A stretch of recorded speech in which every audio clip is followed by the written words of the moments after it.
Romanos, capítulo 5, verso 13, diz assim: porque até o regime da lei havia pecado no mundo. Você sabe, a lei foi dada nos dias de Moisés. Só a narrativa bíblica, você tem um livro de Gênesis inteiro, até o capítulo 20 de Êxodo, que é antes da lei.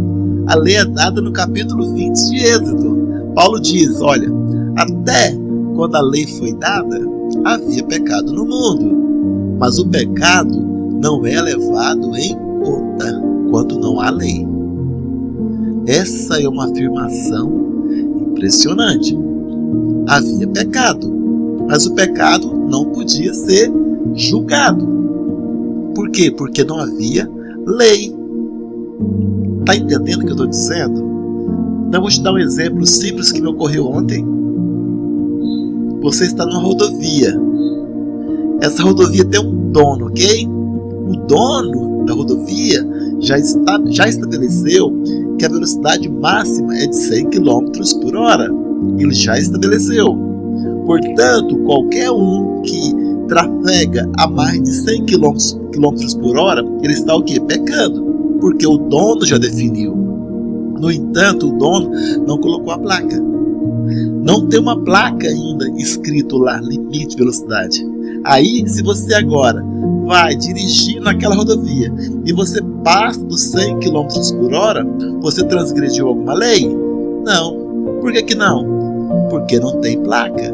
Mas a partir do momento que a placa é colocada, a lei é o quê? Estabelecida. E uma vez que a lei é estabelecida, se você passa dos 100 km por hora, você virou o quê? Um transgressor. Aí agora você pode ser multado, você pode ser julgado.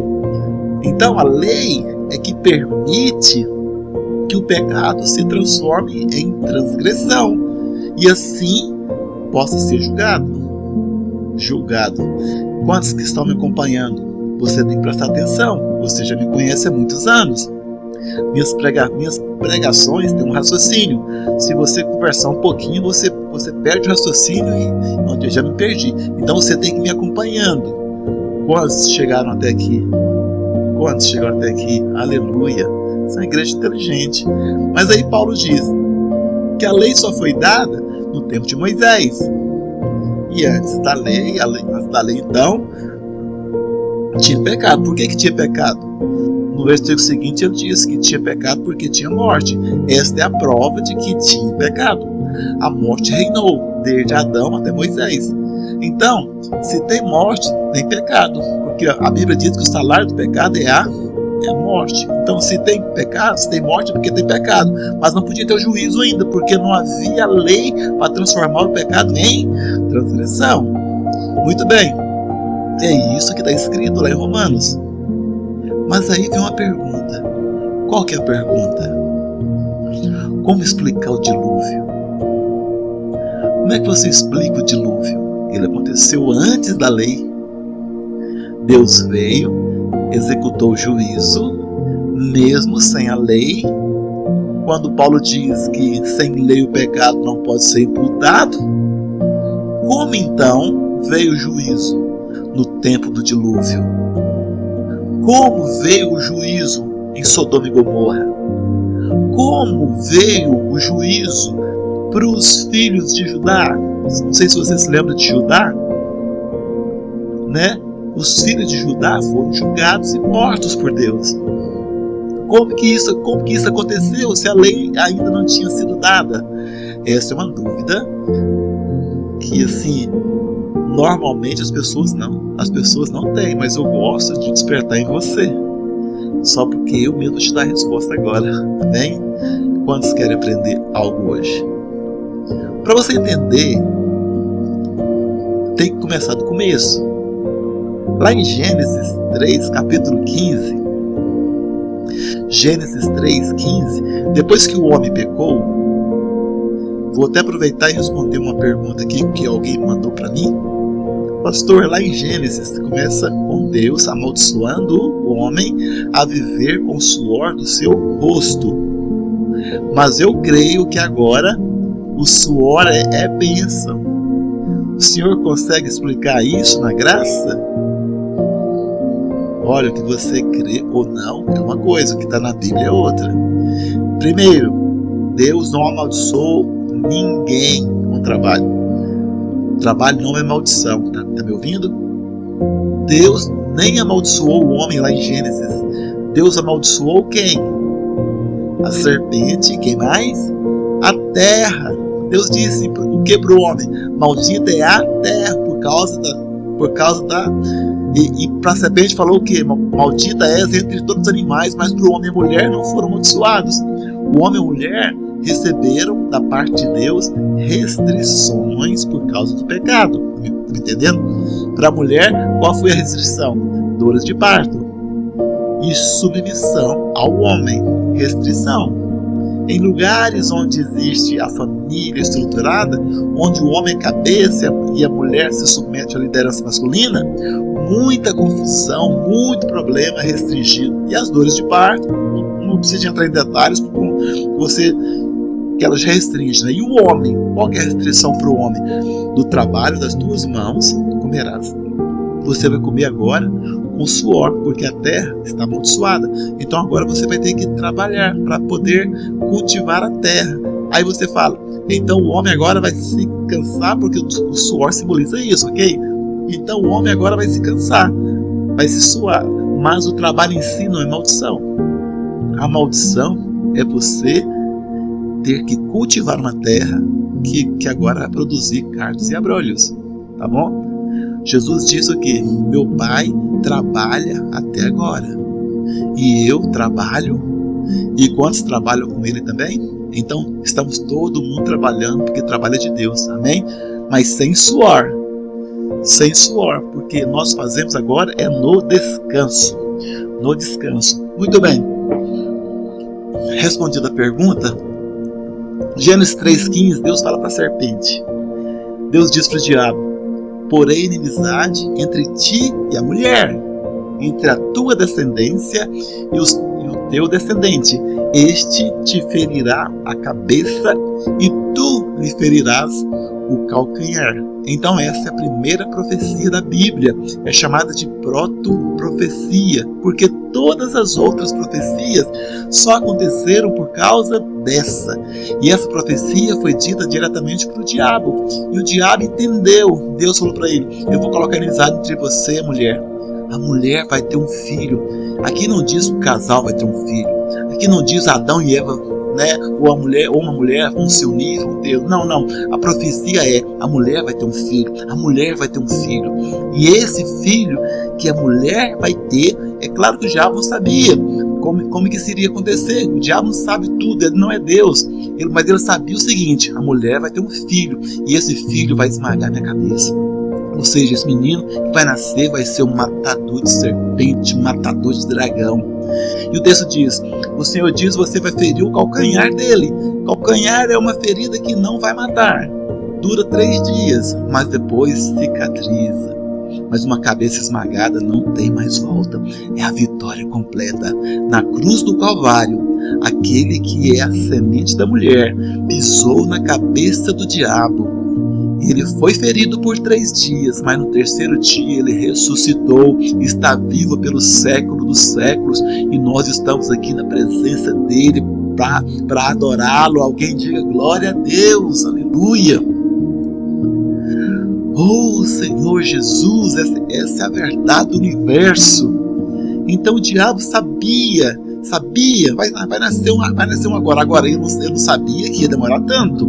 Ele pensou que Eva vai ter um filho. Aí ele viu, Eva teve 2 filhos. Quem se lembra quais eram os filhos? Caim e Abel. O diabo pensou: será que é um desses? Será que um desses 2 aí é o filho, o Messias prometido?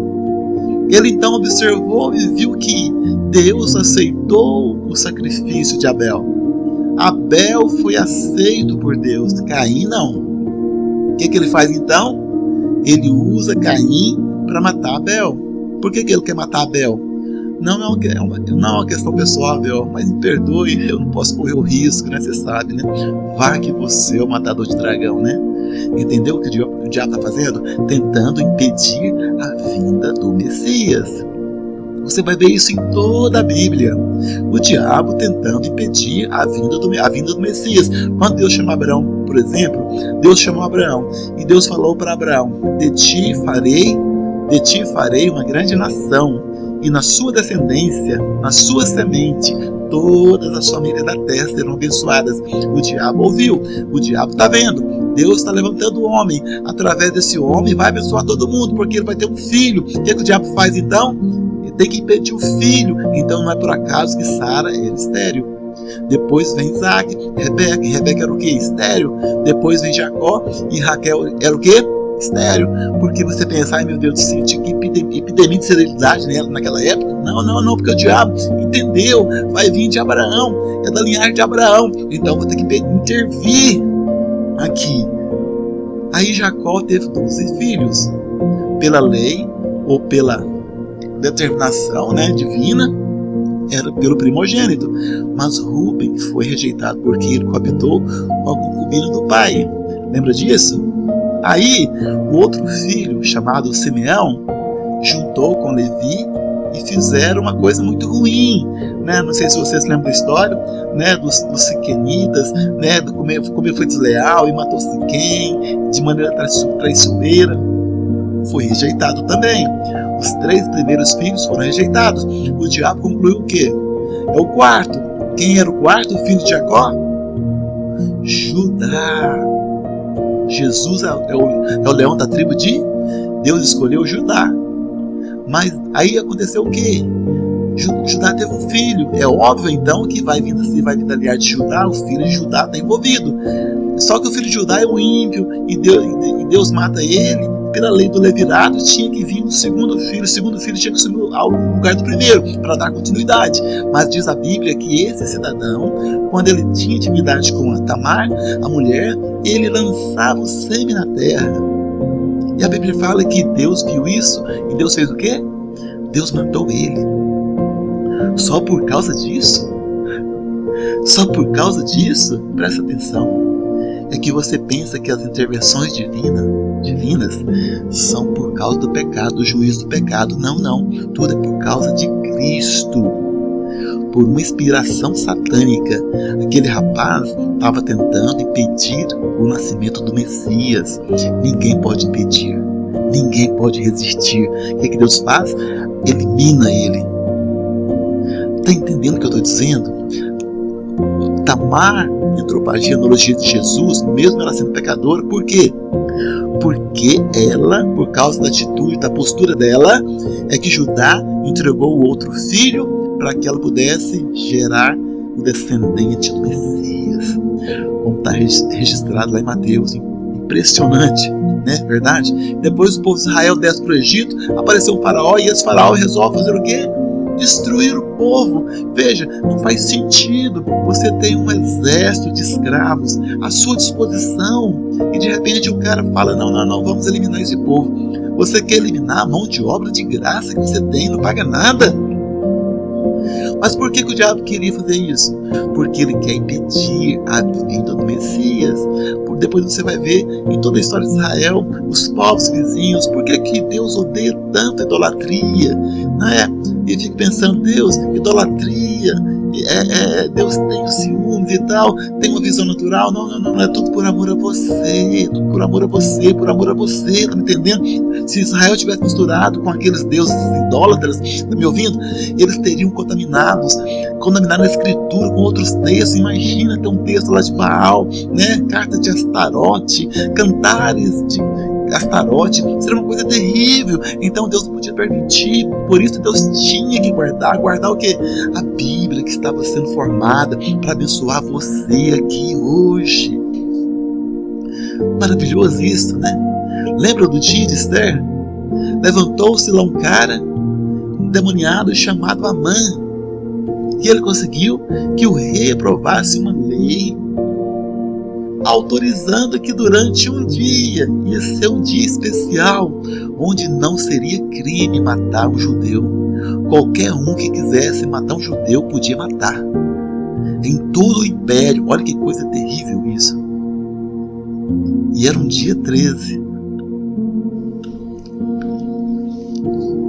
Entendeu de onde vem o folclore, né? Entendeu de onde veio o número do azar? O número que o diabo escolheu foi dia 13 do 12. Se alguém nasceu nesse dia, não tem nada a ver, viu? Fique em paz. Dia 13, né? Queria matar todo mundo. Por quê? Porque para impedir a vinda do Messias. Quando Herodes ficou sabendo que os magos chegaram dizendo: onde é que está o rei dos judeus? Nós vimos a sua estrela no Oriente. Quando Herodes fica sabendo disso, o que ele faz? Manda matar todas as criancinhas com menos de 2 anos. Por que ele mandou matar todas as crianças? Porque ele não sabia o que era. O diabo não sabe. Não fique pensando que o diabo é Deus. O diabo é uma criatura, ele não sabe tudo. Tá me ouvindo? Ele não entende tudo. Ele não sabia quem era o Messias. Por que ele tenta matar? Manda matar as crianças, porque ele está tentando eliminar o Messias. Mas ele conseguiu, meus irmãos? Ele foi bem sucedido? Não. O Senhor Jesus veio e ele se levantou, tornou-se a pedra angular, e nós estamos edificados na rocha eterna hoje. Glória a Deus, aleluia. Amém, irmãos? Mas de propósito eu pulei um evento. Qual evento? O do dilúvio. O que o diabo quer fazer? Estou te contando por causa da profecia. Ele quer impedir que a mulher tenha um filho.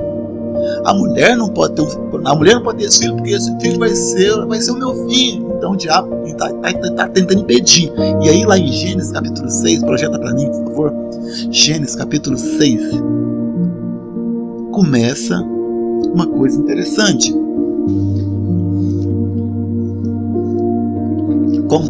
Como se foram multiplicando os homens da terra, eles nasceram filhas.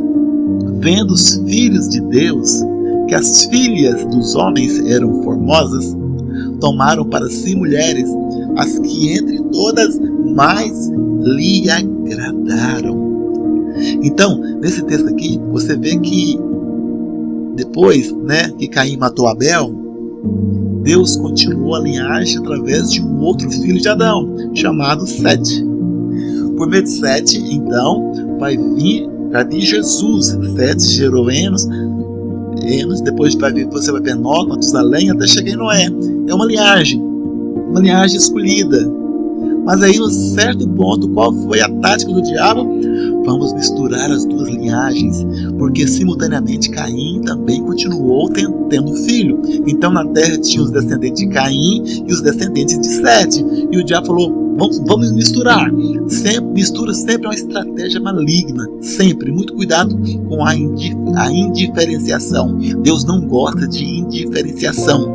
Roupa unissex, sapato unissex, cabelo unissex, tudo sem diferenciação. Deus não gosta de mistura. Não misture o santuário de Deus com os ídolos. Não misture, não faça jogo desigual. Amém? Amém, irmãos? Mas aqui houve uma mistura. A interpretação tradicional do texto é que os filhos dos homens são descendentes de Caim, ímpios, e os filhos de Deus, os descendentes de Sete, homens piedosos. Qual que é a falha nessa interpretação? Se você crê assim, não tem problema, vai ser bênção também. Mas qual que é a falha? A falha é que no Velho Testamento homem nenhum é chamado de filho de Deus, só Adão. Só Adão é chamado de filho de Deus, os outros não. No Velho Testamento, os anjos são chamados de filhos de Deus. Lá em Jó capítulo 1 diz que num dia, quando os filhos de Deus vieram se apresentar diante de Deus, Satanás estava no meio deles. Por que estava no meio deles? Porque anjos são chamados de filhos de Deus no Velho Testamento. Mas hoje, no Novo Testamento, filhos de Deus são aqueles que foram regenerados pelo Espírito Santo, nasceram da palavra e nasceram do Espírito. Você é filho hoje. Mas então, se no Velho Testamento os filhos de Deus eram anjos, então o que você tem nesse texto aqui é uma mistura entre homens e anjos caídos. Homens e anjos caídos. Isso é algo, tudo bem que eu sei que tem mistério envolvidos, isso aqui, mas lá em 1 Coríntios capítulo 11, quando Paulo fala para as mulheres usarem o véu ou então terem o cabelo comprido, Paulo diz que elas devem fazer isso por causa dos anjos. Por que anjos? Porque parece que anjos têm algo com as mulheres. As mulheres são atraentes para os anjos, para nós também, aleluia. Os anjos olham para as mulheres, né? Então Deus fala através do apóstolo: deixe o cabelo longo, para que os anjos vejam que você está debaixo de autoridade. Então, a Bíblia fala também. Aí você vai dizer: pastor, mas anjos, como é que anjos puderam ter relacionamento com mulheres? Lá em Hebreus 13, verso 2, o autor de Hebreus diz que muitas pessoas receberam anjos sem saber que eram anjos. Como é que você recebe um anjo sem saber que é um anjo? Porque esse anjo tem o poder de assumir a forma humana.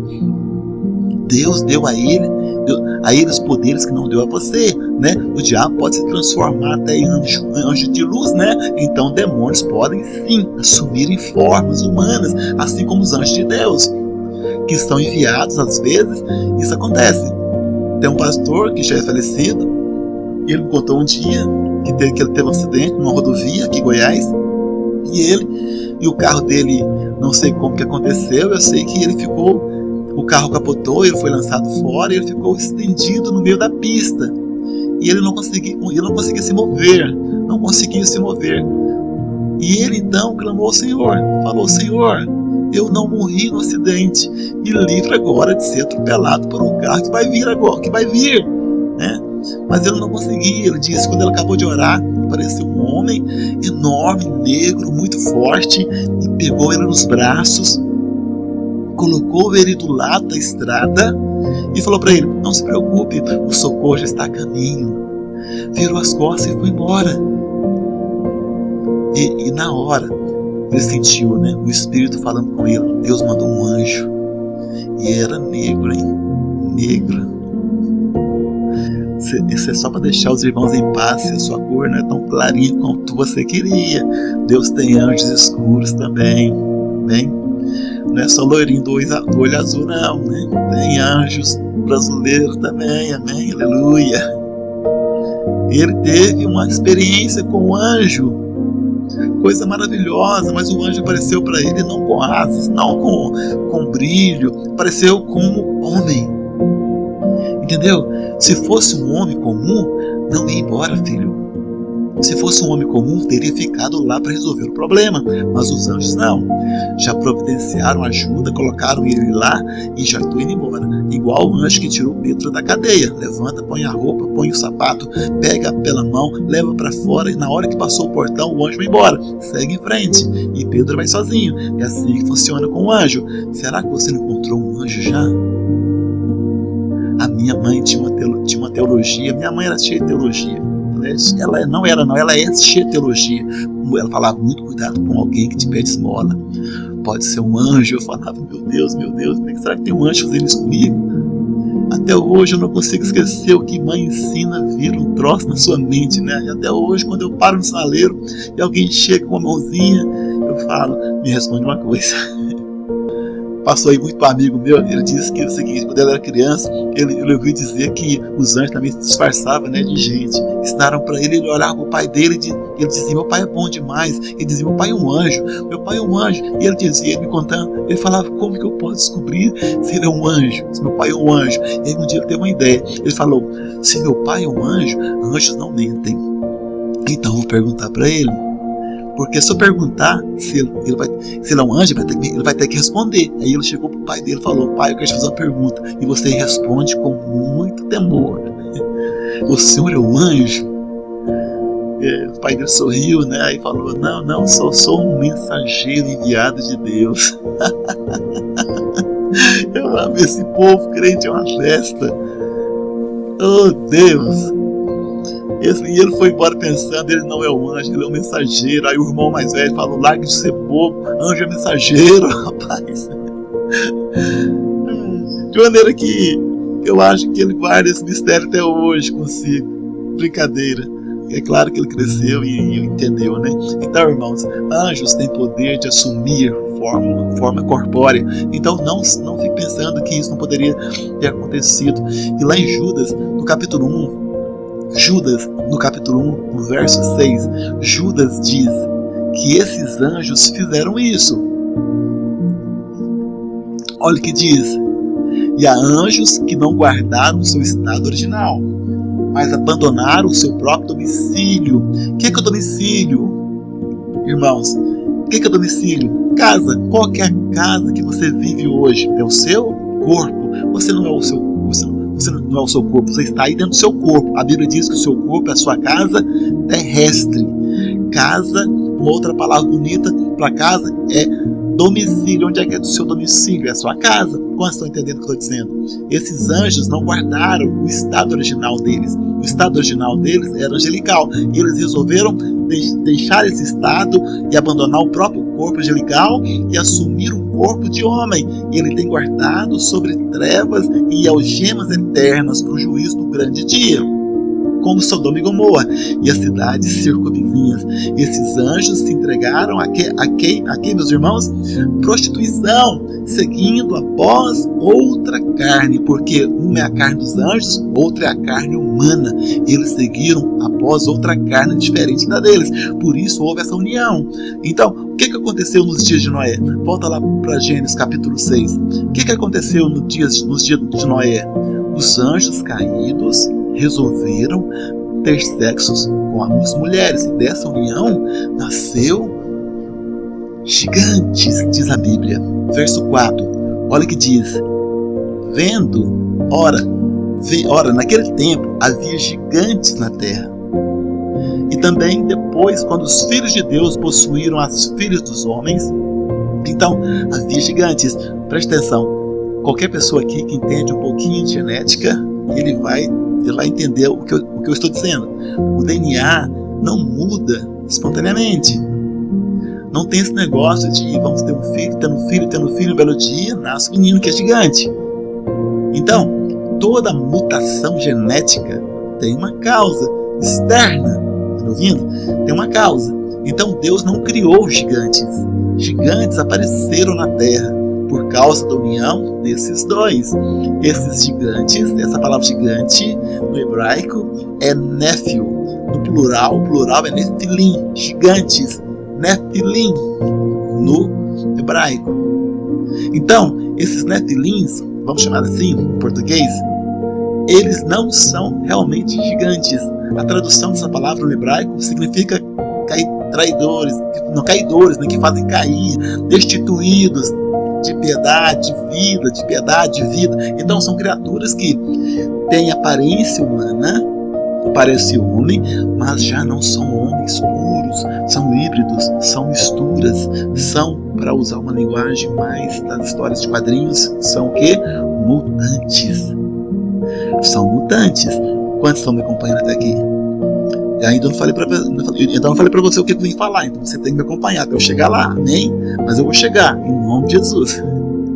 Então, a Bíblia fala que esses Nefilins, eles não eram, então, homens, vamos dizer assim, completamente homens. Por isso que lá em Gênesis 6:9 diz assim, Gênesis 6:9, Noé era homem justo. E o que mais, meus irmãos? Essa palavra no original, íntegro, é tamim. Tamim, como no português, não significa apenas integridade moral, mas significa também uma coisa que é inteira, completa, íntegra. Quando a Bíblia fala então que Noé era íntegro, não é que ele não tinha pecado, está me ouvindo? É que Noé não tinha contaminação. Ele era totalmente homem. Provavelmente Noé e a sua família eram os últimos na terra que eram totalmente humanos, sem misturas. Os últimos. Agora preste atenção. Olha como a história bíblica é emocionante. O Messias tem que vir. Se o diabo consegue misturar, e agora a mulher, o filho que nasce dela, não é totalmente humano, o Messias pode vir dessa raça? Não. O Messias tem que vir da mulher e do homem. Da mulher. Não pode ter DNA demoníaco envolvido. Só que agora tem. E parece que não tinha mais ninguém. A palavra do Senhor diz que a terra se encheu de violência. Violência é uma coisa muito séria. A terra se encheu de violência. Isso está no verso 11, né? Por quê? Porque os homens, esses nefilins, estavam se matando e matando entre si, matando os homens também. Então Deus que teve que intervir antes que Noé fosse morto. Deus vem para Noé e fala: constrói a arca. Constrói a arca, porque Deus queria preservar o que, meu querido? A linhagem do Messias. Estava preocupado com a nossa salvação. Então, quando Deus destrói toda aquela era, todos aqueles homens misturados, Deus está, na verdade, fazendo juízo, ou na verdade Ele está tendo misericórdia de nós. É misericórdia de nós. Então você vê que agora eu respondi a pergunta para você de Romanos 5:13, né? Na verdade, Deus ainda não está julgando. Por enquanto, Deus está apenas preservando, protegendo, porque a profecia de Gênesis 3:15 vai se cumprir. Deus então manda Noé construir a arca. E Deus diz para ele as dimensões da arca e fala para ele: olha, Noé, você vai colocar lá dentro um par de animal, de todos os animais, mas dos animais puros você vai colocar 7 pares lá dentro. E faça a arca com 3 pavimentos. Um outro dia eu quero explicar para você o significado de tudo isso, mas hoje eu quero passar um pouco adiante. E Deus então diz para Noé que a arca deveria ser feita de madeira, mas ela tinha uma característica. Verso 14, Gênesis 6:14. Deus disse: olha, eu vou trazer o dilúvio, vai morrer toda a carne, vai morrer todo ser que está vivo aqui, mas você e a sua casa e também os animais serão preservados.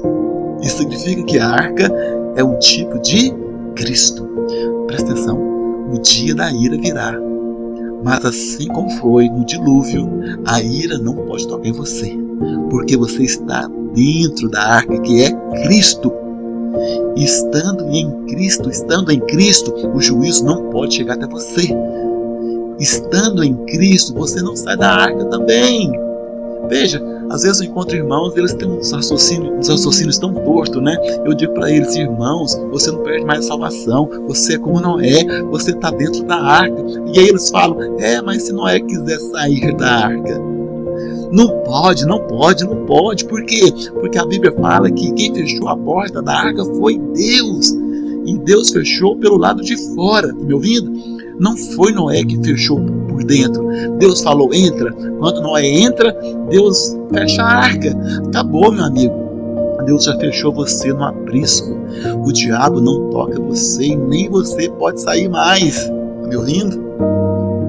Eu sei que pode soar como uma prisão, mas é a prisão mais livre que existe, querido. Eu estou preso a Ele. Eu sou prisioneiro de Cristo, diz Paulo. Eu estou preso nele, com Ele. Ninguém me separa dele. Fui amalgamado, misturado, ligado. O destino dele é o meu destino. O que diz respeito a Ele diz respeito a mim. Porque o que Ele é, eu sou nele. Aleluia. Aleluia. Noé estava na arca. Estava em Cristo. Quando Noé caía, ele caía para fora da arca? Ele caía onde? Dentro da arca. Hoje, quando você cai também, você não cai para fora de Cristo. Você cai em Cristo.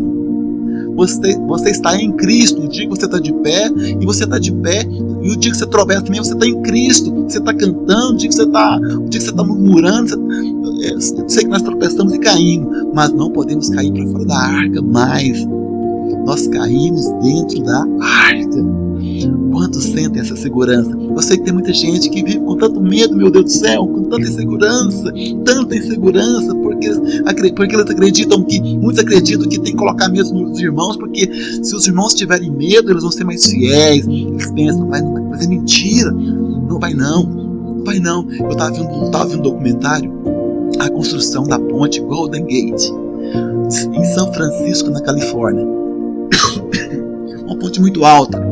E quando eles começaram a levantar a torre da ponte, estava caindo muitos trabalhadores. Caía lá no precipício e morria. E os trabalhadores ficaram com medo. E eles iam trabalhar agora com muito medo de cair. Então eles produziam muito pouco, faziam muito pouco, porque o medo deles era o tempo inteiro. Estou te falando mistério aqui, hein?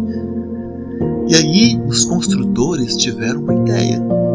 Eles fizeram uma grande rede debaixo de toda a construção, de maneira que se alguém caísse, ele ia cair na rede e não teria nada.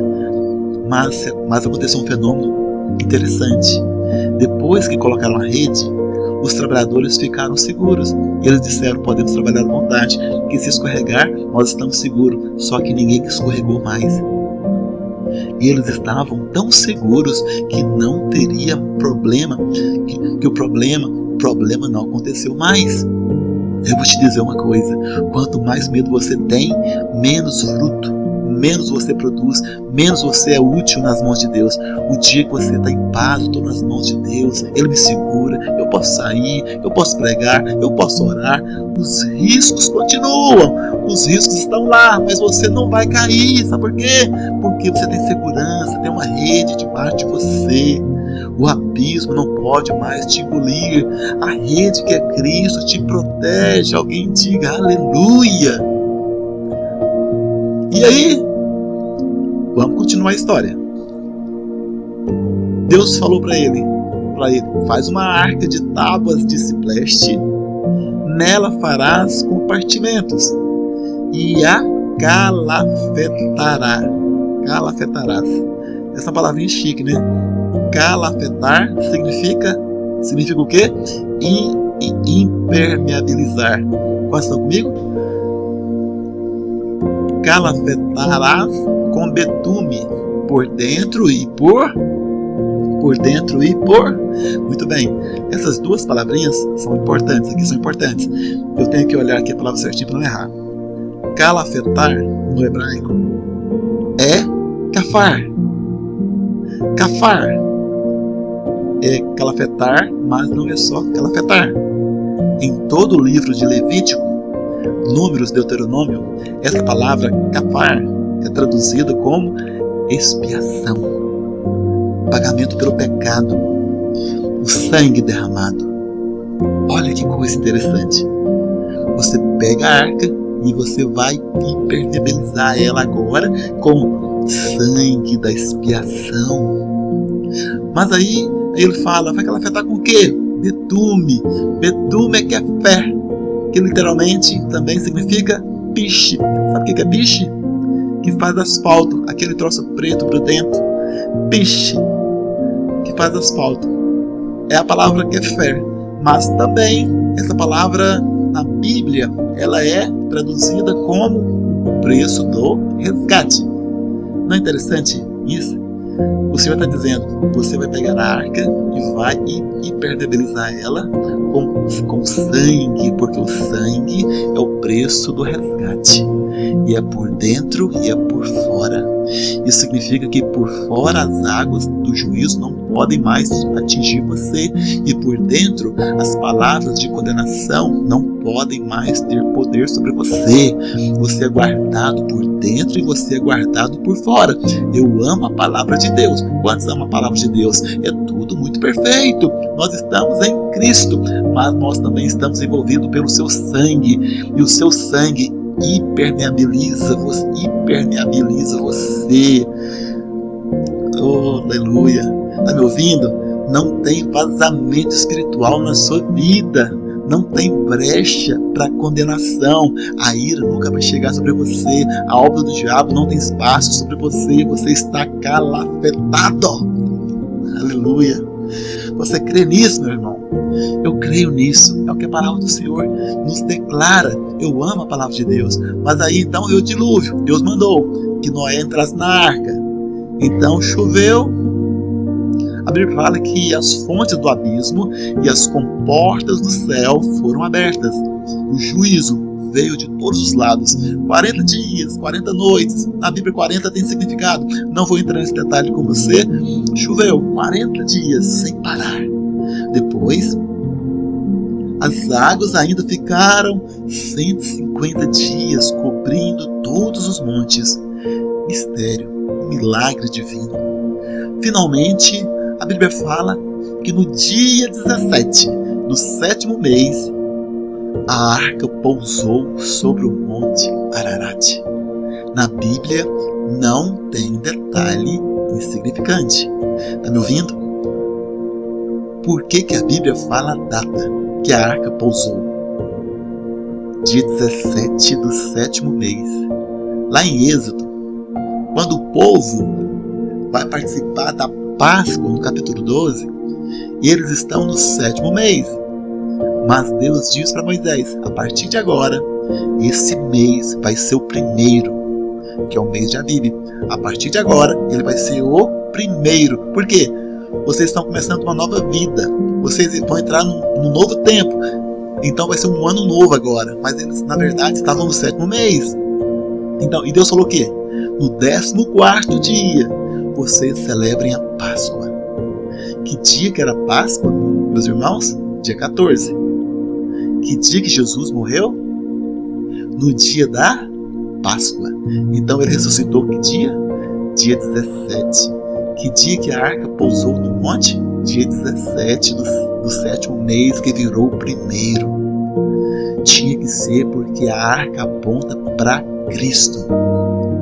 Eu já estou vendo a cara dos teólogos aqui me olhando já chateados. Pastor, Jesus morreu na sexta, pastor. Se sexta for 14, domingo é 16. Então ele ressuscitou na segunda? Não, é que a Bíblia não fala que Jesus morreu na sexta-feira realmente. Fala que era véspera de sábado. Eu sei que na sua cabeça é a mesma coisa, mas não na cabeça do judeu. Porque para o judeu, todo feriado era sábado.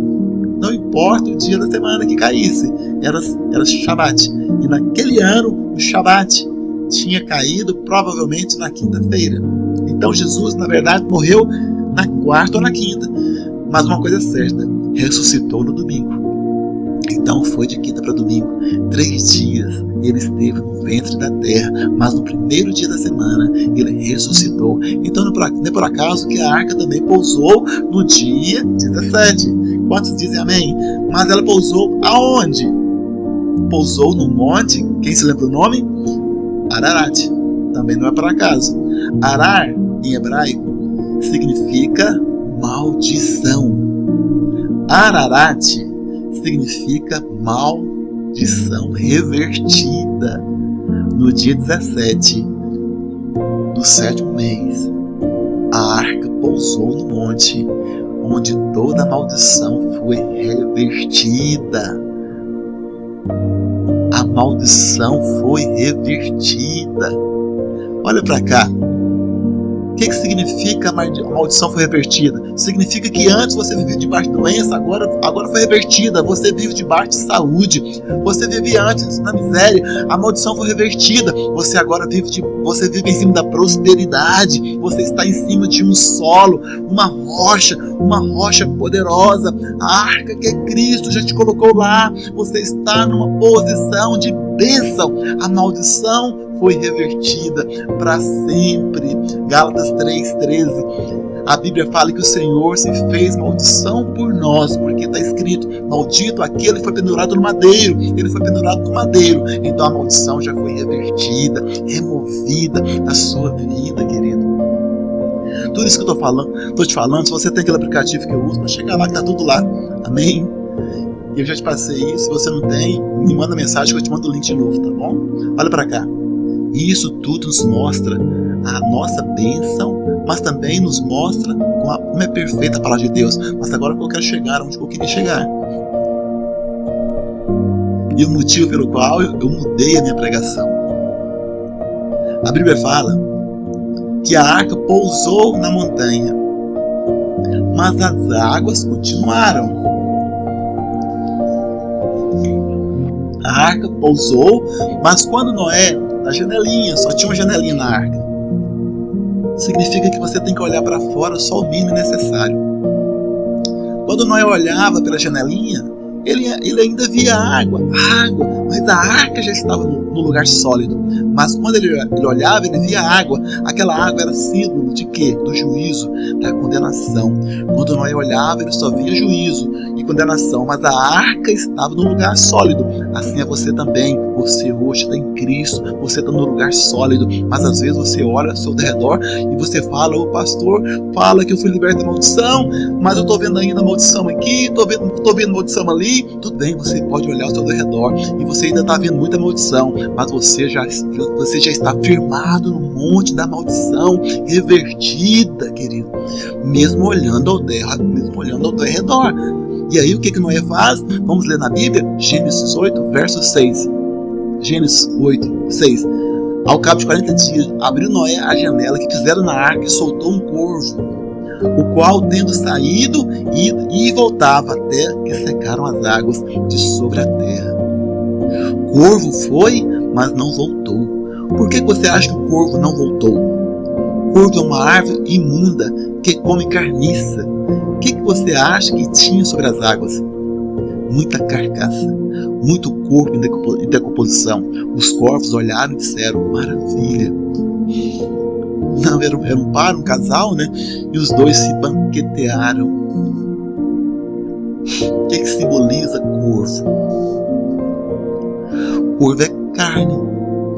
Isso significa que em Cristo, mesmo estando em Cristo, você ainda tem carne. Cuidado com ela. Mesmo estando em Cristo, tem irmãozinho carnal que ainda quer comer comida condenada. Que o Senhor nos livre disso. Amém? Quantos dizem amém? Mas Jesus disse lá em Lucas 12 que os corvos não plantam nem colhem em celeiros, mas o Pai cuida deles também. Mesmo que você se ache uma pessoa às vezes fora do padrão, desqualificado, não é tão qualificado, tão espiritual quanto deveria, mas eu tenho que dizer que o Senhor cuida dos corvos também. Olha pra cá, depois dos corvos, o que ele fez? Ele soltou uma pomba. A pomba é símbolo do quê? Meus irmãos, do Espírito Santo. Para ver se as águas já tinham minguado da superfície da terra. Mas a pomba não achou aonde pousar o pé. Então ela voltou para a arca, ela voltou para Cristo. A pomba não achou onde pousar. Isso aqui é muito, muito importante. Se você não entendeu nada que eu falei até agora, entenda isso. A pomba não pode pousar no lugar da condenação, do juízo. Se você é um crente que ainda vive debaixo de condenação, o Espírito Santo não pode derramar unção sobre você. Você não pode fluir no Espírito, porque quando você aceita a condenação, você está desprezando a obra de Cristo, está dizendo que o perdão não foi perfeito e nem completo, e que a obra de Cristo ainda ser consertado, você desonra o Senhor. Mas quando você honra o Senhor dizendo: eu sou perdoado, eu estou consciente de perdão, sobre mim não há mais nenhuma condenação, imediatamente o Espírito Santo começa a fluir na sua vida. Não é a unção que vai, a unção de quem está em condenação. O Espírito não pousa sobre aqueles corpos que estão sob condenação, porque aquilo ali tudo é fruto do juízo, da condenação. Mas nós temos vida nova em Cristo. A gente estava morto neste mundo, mas Ele nos deu vida. Quem está lá fora são zumbis, mortos, vivos, mas você não. Você tem a vida do próprio Deus dentro de você. Então não viva debaixo de condenação, não aceite condenação. Deixe que o Espírito unja a sua vida. Quantos dizem amém? A pomba não achou onde pousar. Olha para cá. O Espírito me disse isso. A pomba não achou onde pousar por séculos. Séculos. Até que um dia, lá em Mateus capítulo 3, verso 17, Jesus entra na água. Quando ele sai das águas, que simbolizam a morte, a pomba desce do céu. Ela encontrou onde pousar agora. Ela pousou sobre Cristo, Filho de Deus. E imediatamente o Pai fala do céu: este é o meu Filho amado, em quem eu tenho todo o meu prazer. A pomba encontrou lugar de pousar. E ela pousa em você porque você está em Cristo. A sua vida, tudo é porque você está em Cristo. Porque Cristo levantou você, levantou. E a pomba também pode pousar em você hoje, porque ela só pousa em Cristo. Em Cristo. Em Cristo. Em Cristo, querido. Aleluia. Oh, Senhor Jesus. Mas aí Noé Aí Noé ainda continua, volta lá. Noé continua, ele solta a pomba de novo. E a Bíblia fala que Noé, estendendo a mão, tomou-a e recolheu consigo na arca. Esperou outros 7 dias e de novo soltou a pomba fora da arca. À tarde, ela voltou a ele. Que hora que ela voltou, meus irmãos? Presta atenção. Literalmente, ela voltou ao anoitecer. Quando o sol estava se pondo. Vou contar para você uma coisa, talvez você não saiba. Na Bíblia, os dias não começam de manhã, os dias começam no final da tarde. 18 horas é outro dia. Na Bíblia, os dias começam à noite, mas terminam com o dia. Por que os dias começam com a noite? Porque todos nós um dia nascemos nas trevas. Este mundo está em trevas, mas está chegando o sol da justiça. Quando ele vier, aí vai ser dia perfeito. Quantos estão entendendo? A pomba voltou à tardezinha, no início de um novo dia, e ela trazia no bico uma folha nova de oliveira. E assim Noé entendeu.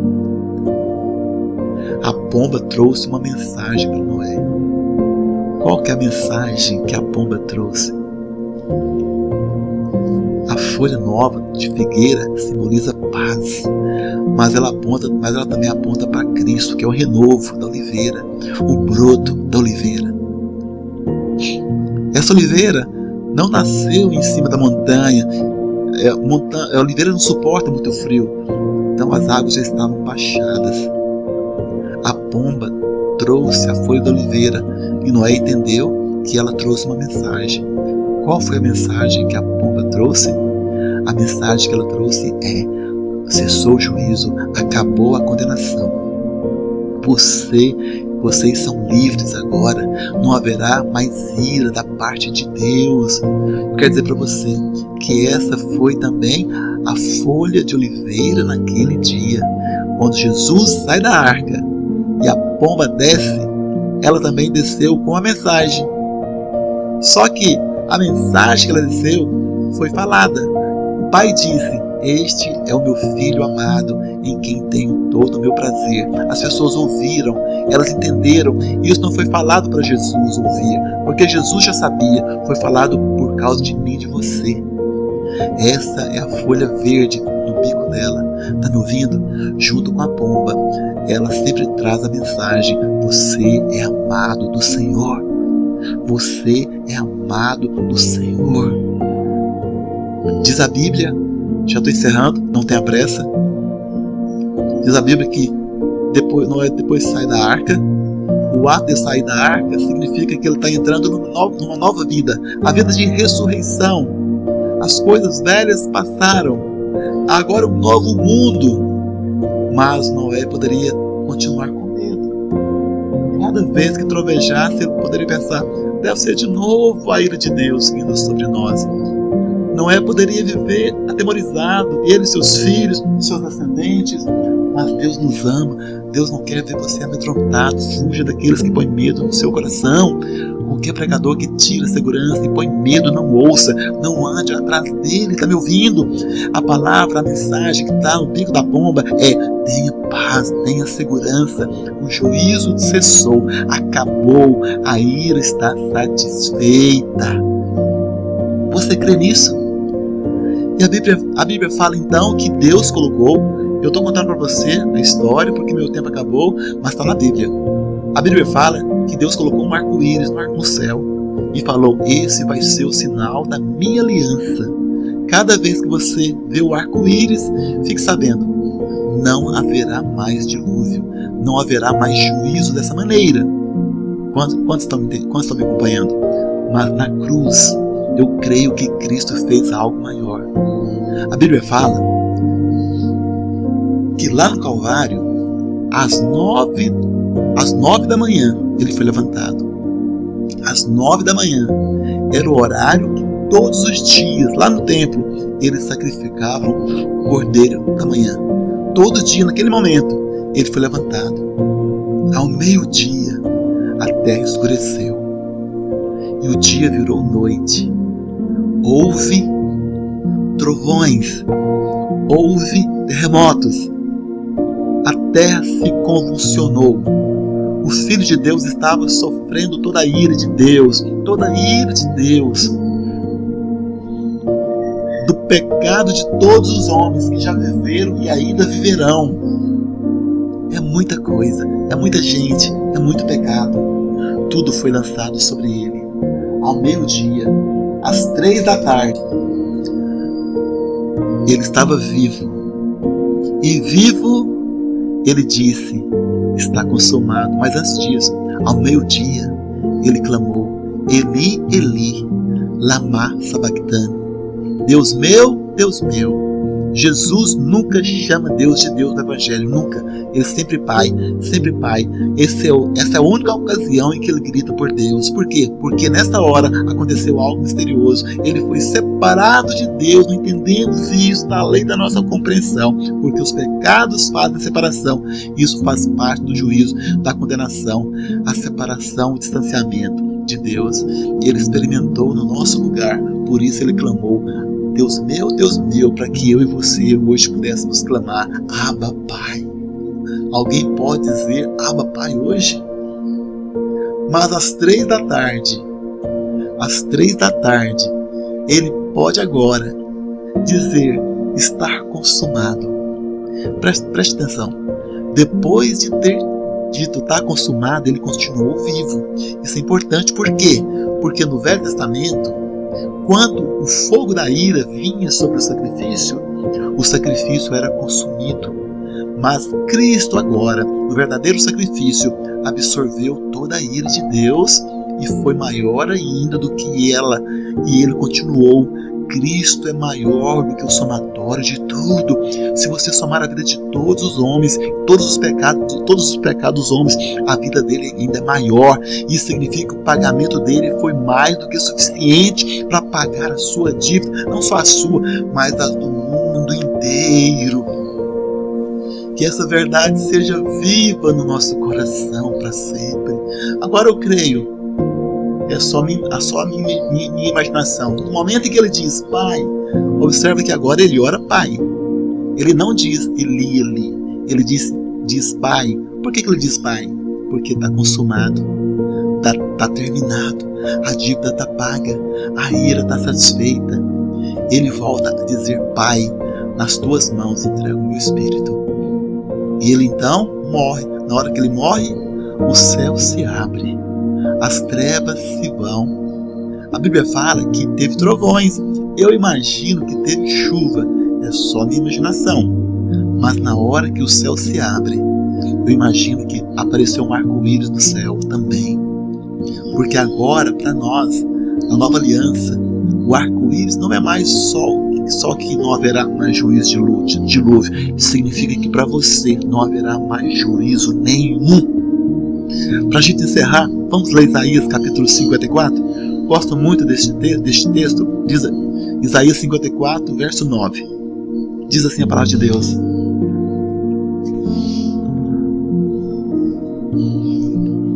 porque isso é para mim como as águas de Noé. Pois jurei que as águas de Noé não mais inundariam a terra. Mas agora, olha o que ele diz: e assim jurei. Hebreus diz: Deus, não tendo ninguém maior por que jurar, jurou por si mesmo. Deus então diz: eu jurei que não mais vou ficar irado contra ti, nem te repreenderei. Olha a aliança que ele fez conosco. Nunca mais vou ficar irado com você. O que significa isso? A ira nunca mais vai chegar na sua vida. Não estou dizendo que a ira não virá um dia. Ela virá, mas não mais sobre você. Porque você está na arca. As águas de dilúvio não podem pegar você. Você está guardado porque você está em Cristo. Em Cristo, em Cristo.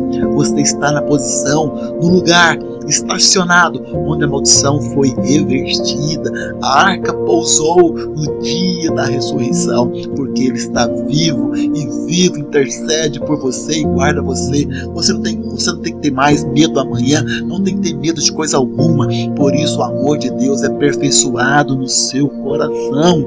Uma nova vida começou para você. Mas para isso você tem que entender a mensagem que a pomba trouxe. A pomba voltou com uma mensagem para Noé. Diz a Bíblia, Noé entendeu. O juízo cessou, passou a morte. Não há condenação. A ira passou, o céu se abriu. Temos livre acesso, podemos participar da mesa do Senhor. Somos totalmente perdoados. Essa é a mensagem do Evangelho. Perdoados.